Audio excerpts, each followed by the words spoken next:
How's it, guys? Okay, look what is back. Pioneer Elite receivers. For those of you that have been in home theater for a long time, like I have, when I started out, Pioneer Elite receivers, they were the receivers. The LX range was the receiver you wanted. They were just way too expensive. They were much more than your biggest Yamahas, your biggest Onkyo's, back then Marantz wasn't as huge as they were now. Denon was huge, but Pioneer Elite was the biggest. Times have changed. Denon Marantz, they are top of the hilt now. These are back. So for guys that have been watching different reviews on YouTube as well, I've seen a few of these, but now I can get my grubby little hands on it myself. But even from Vaughn, I've heard very good things. So I'm going to unbox this now, plug it in here. The unit I'm replacing it with is the Marantz 8015. So we are replacing a 103,000 Rand receiver with a 49,000 Rand receiver. So these price very well. Albeit this is just a 9 channel, that is a 11 channel and 13 channel capable. This is a 9 channel and 11 channel processing, so 11 channel capable. So still, for the money, it's very good. I'm thinking Denon and Marantz now, what can we get in that price? 9 channel, okay, I'm guessing if you go for 700 Denon, it's a bit more expensive. It's 52,000, round about there, and the Marantz is a little bit more. No, prices have gone up. I think the Marantz is like 60k now, and the Denon is 50 something. So this is still like 5,000, if not more, cheaper. And I'm going to be putting something on the screen. If you contact me or Vaughn directly, we will do these units, or this is the 505, or we can do the 305, which is still 9 channel. It just has less toys. I will go into that now. But we can do epic deals, guys. I'm going to put them on screen. Contact us. But let's get into this. What is on the box? What do they say? So all the niceties: IMAX enhanced, DTSX, Dolby Atmos, obviously HDMI 2.1 for all of the ports, not just for 1 or 2. Dolby Vision, HDR10 Plus, Apple AirPlay. This works with Sonos as well. So where your Denon and Marantz units have HEOS, this has Sonos. So you can build your Sonos through the entire home. Room tested, Spotify, Chromecast built in, DAB+, Playfi, Amazon Music, Tidal, TuneIn, Optics HD. I'm thinking that's like a new sort of Bluetooth. Like I say, Bluetooth is sort of but some people still use it. I use all Wi-Fi, so this is Wi-Fi certified. High-res audio and D-Rack, guys. This now comes with D-Rack.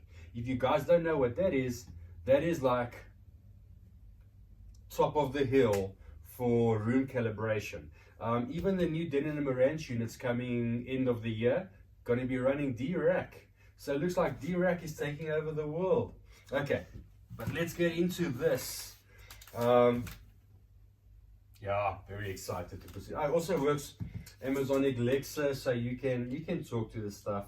It's just, oh yeah, Google and Amazon. My house is running on Google.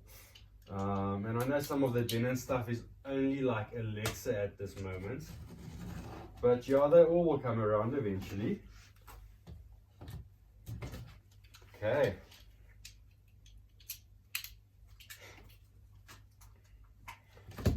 So on top, let's see. This is actually my first Pioneer unit. Like I said, I could never get the previous Elite ones. So to see the packaging, very run-of-the-mill. Black remote. Remote feels a bit plasticky. Could be a bit better. We'll see what the layout is like. This is not a backlit remote. Wish it was a backlit remote. But at this price point, you don't get backlit remote. So let's be fair. So I'll go through the remotes in depth in my review. Proper power cable, kettle cable, and it is a 3-prong or 2-prong. It is a 2-prong. Okay, so what else do we have on in here? We have our bag with our warranty information. This is a setup microphone for D-Rack. Aerial antenna, have you still used that? But nowadays it's all Wi-Fi. And batteries for the remote, nice and simple. How is this? Okay, so we need to flip the box. So I'm going to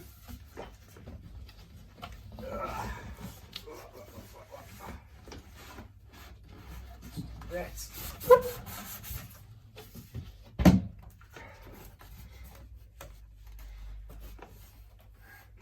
out the way, get this out the way. So your run-of-the-mill anti-scratch protection packaging. Oh, this is quite interesting. I'll get to that in a second at the back. So on the front, what do we have? Let's take this off. So, build quality. Knobs are plastic. But again, at this price point, I think they are all plastic. It's only when you start going like 60, 70k up where this becomes milled aluminium. The face is milled aluminium. No, wait. Face is also plastic. It's only the chassis that's aluminium. This is plastic. This is plastic. Although be it a high quality type plastic, it's plastic nonetheless. Flip down face. Oh, this is different. So this is all, it's not like a completely panel that's recessed. It's flush, and then this just comes over. Interesting. What else do we have here? Power on off. Button feels good. Let's have a look to the back. This is weird. This is what I spotted. To have the Wi-Fi antennas on the unit, like not separate. So I guess they're not scared that they'll break off, but yeah, looks good. They've not broken off. Let me just get down a bit so I can get a better vantage of what's going on. We have two HDMI outs, zone 2 and a main, both being 8K, HDCP 2.3. All of these inputs, HDCP 2.3 and assignable. That is very cool. That's where Denon Marantz is lacking at this moment. They only have one. So this has all of them. And they are labeled as you always know, but they are assignable as you want. You have your Ethernet if you're not using Wi-Fi. You have a service port or a 5 volt USB. You have, what is this? DAB FM in if you're using DAB radio. There is your normal stuff. You can do phono. There's your ground. There's your phono. You have trigger outs, 12 volts. You have assignables there, and here you have your pre-outs. So this has 11 channel pre-outs and 2 subwoofer outs, and then you have zone 2 and zone 3 on this unit. This is where the 303 does not have those. You can only do 9 channels. You cannot do pre-outs, power amplifiers, etc. So that's where one of the differences come in, and this is slightly more powerful. I'll put the spec of the power on screen for you guys to have a look at on both of the units. These is what everyone's been complaining about, but I'll look over it. Let's see what sound quality is like. This is like a very cheap plastic binding post, but let's hope the sound quality makes up for that. But okay guys, so that is the unboxing of this unit. I'm going to plug it straight in, do a calibration, and come back for the proper review of the new Pioneer Elite unit. Okay, so let's go into the menu.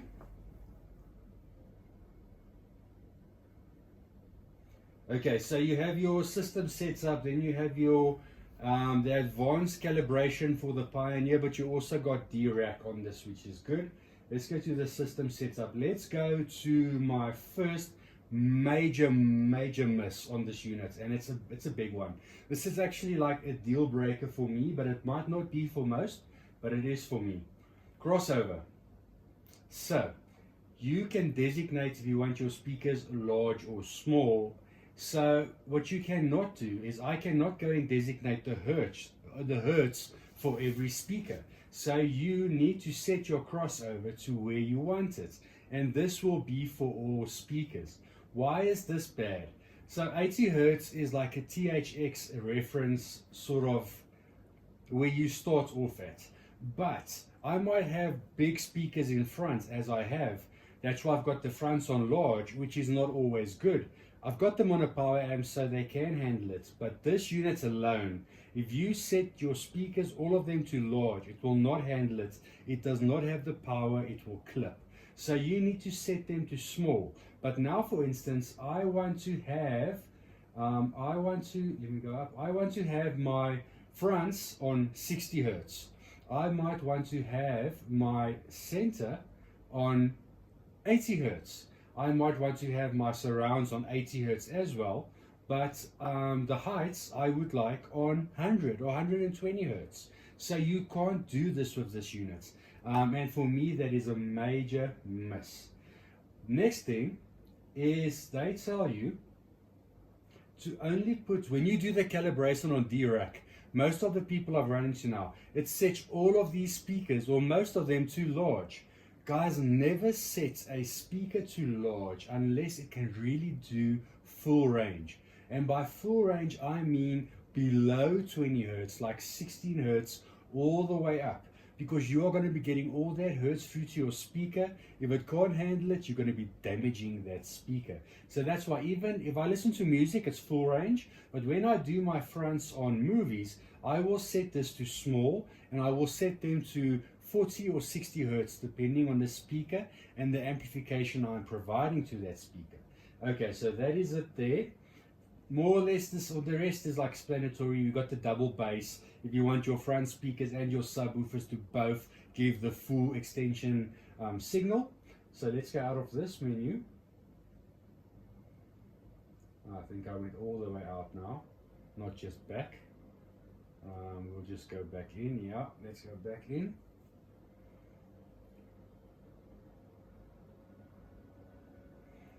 Okay, so on the rest we have inputs and output assignments. My CEC for some reason on this does not work at all. CEC is where you designate HDMI all on, all off. It doesn't work for me. Vaughn's unit works perfectly. Another client's unit does also not work, so it's a hit and miss on that one. Here you can just go in and you can set your Dolby, you can do loud management, you can do center spread, quite normal stuff for units like this. The sources, okay, hardware, you got your triggers, works with Sonos. Here's the HDMI where you can do a CSC like you see mine is on, but it does not work. So my unit does not work with that. You got power management and your triggers. Miscellaneous, your tuner, all that, etc. So I'm not going to go firmware updates. This unit needs a firmware update. So for example, let's see, this might work now, but it does not always work. So we're going to go into my app. We will select the Pioneer app. Pioneer app. And this unit works with the Pioneer app. You do everything through this app. Now I want to listen to my Tidal and stuff like that. You will select Net. You will select Tidal. You see, does not go. There it goes now. Let's try tuning. Does not go. Sometimes you need to reboot them so many times. There it goes now. So sometimes now it goes, but sometimes it never goes. So it's buggy as hell. So they need a serious software update. The hertz is the problem. But once you get past all of those things and you get it calibrated, it sounds good. I'm going to put the lights back on so I can explain the rest of this with lights.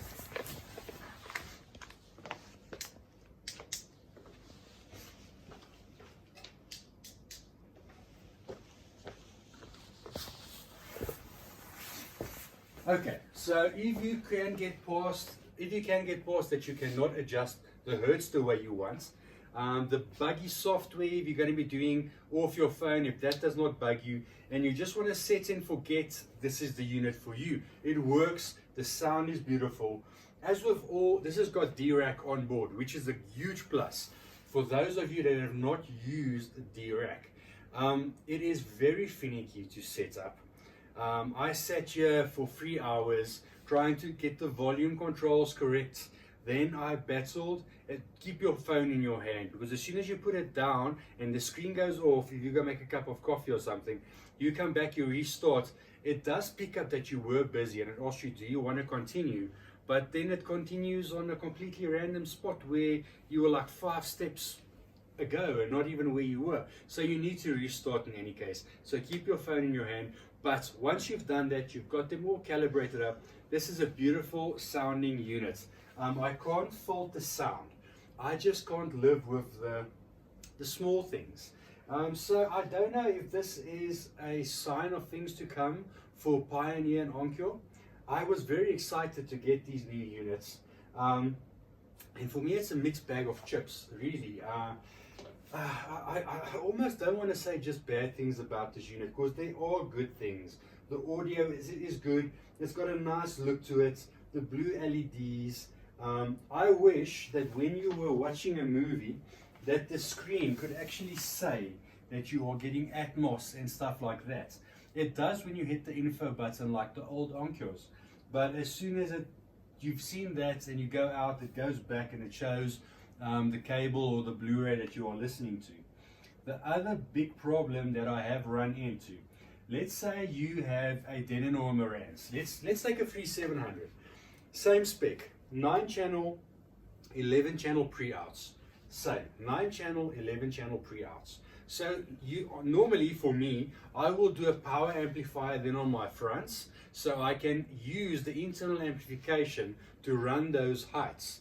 And then on the Denon you can go in and say power amplifier front, and then you can designate where those other 2 channels are going for your second surround zones. And it disconnects internally, so there's only processing on those front channels. Not so of this. You cannot designate what you want to use, where you want to use it. You need to plug in where they tell you. So I started off by using the fronts, then I could not designate where I want those channels. So I have to then, in essence, power amplify the channels that I want extra, so your secondary height speakers. And if I want the fronts power amp, so you basically need to power amp all of it. So what am I getting to? Customizability, things like that. This is not a unit for advanced users. This is a unit for someone that wants a good unit and is willing to spend 48,000 Rand to get that unit, set it up once and forget about it. Don't play around. Don't want to add more power amplifiers. Don't want to tweak the hertz, stuff like that. You guys are getting what I'm getting to. But all that said, once that is done, it's enjoyable. I've had no other issues, no funny things happen. It's been working. I've tested it now for a week and it's very good. And if it's any condolence, Vaughn's unit is flawless. He's had no problems. None of the problems I've said now, except he's not using a power amp and he doesn't mind the hertz. But otherwise, like I say, his has been flawless. He's loving it. He actually took out his Marantz 7015 to put the Pioneer in. Am I going to be doing the same? No.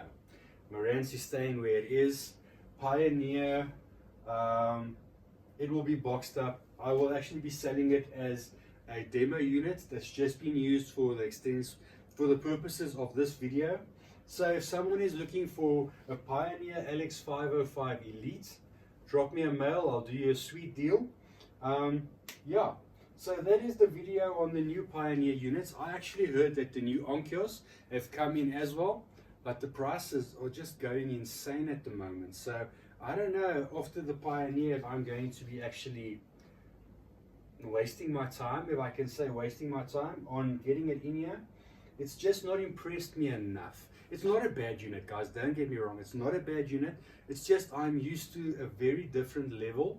And at the price, let's say this unit was 50,000 Rand. Yes, now we're talking different game. Now it's a good deal. But 48,000 Rand, And the 303 is not much cheaper at 43,000 Rand. So they are expensive units. They're still expensive units. Guys, that's it. Stay tuned for the video I'm going to do again on the big boys. As you can see, I've got the matching sensor up now. Actually did this video now so I can get the Pioneer out, get the Marantz back in, connect the power amplifier to these beasts, and give you the video that they deserve.